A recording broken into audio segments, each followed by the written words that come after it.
მოგესალმებით, მე ვარ გიორგი ელექტროსკუტერების საქართველოსდან. ვაგრძელებთ ელექტროსკუტერების განხილვებს.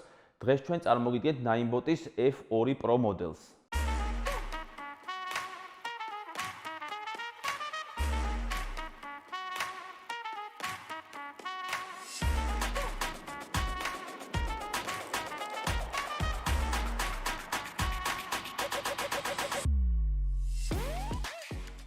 Ninebot F2 Pro გახლავთ Ninebot-ის ახალი F2 სერიის ყველაზე მძლავრი ძრავის და დიდი ბატარეის მქონე მოდელი.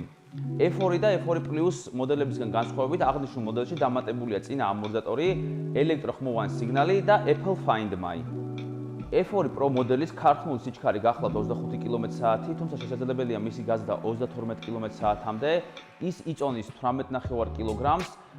მისი ძრავის ნომინალური სიმძლავრეა 450 ვატი, პიკური კი 900 ვატი, რაც ქალაქში 22%-იანი აღმართების დაძლევას უზრუნველყოფს. F2 სერიის სხვა სკუტერების მსგავსად ამ შემთხვევაში ძრავი უკანა საბურავშია განთავსებული და გვხვდება სენსორებიანი ტექნოლოგია განსხვავებით Ninebot-ის ძველი F და D სერიის სკუტერებისა. ბატარეის ტევადობა გახლავთ 36 ვოლტი, 12.8 ამპერ-საათი, რაც ქალაქში საშუალოდ 33-დან 55 კმ-მდე მანძილის გავლას უზრუნველყოფს. მის სრულ დამუხტვას კი 8 საათამდე სჭირდება.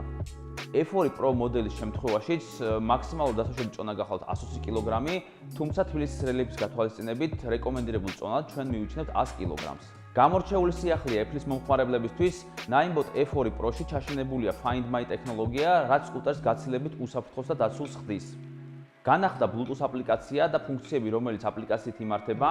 ამ შემთხვევაში გვაქვს ზერო სტარტის ფუნქცია, ანუ ელექტროსკუტერის ფეხის წაკვრის გარეშე დაძვრის ფუნქცია, ახალი კრუიზ კონტროლის ფუნქცია, აჩქარების გრძნობელობის რეგულირების ფუნქცია, ელექტროსკუტერის დაბლოკვის და კოდის დაყენების ფუნქცია.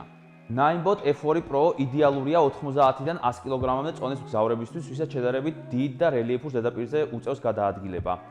დამატებული ამორტიზაციის და გაზრდილი სიმძლავრის გამო ის მშვენიერი აპგრეიდია Xiaomi-ის და Ninebot-ის ყველა წინამორბედი მოდელის შემდეგ.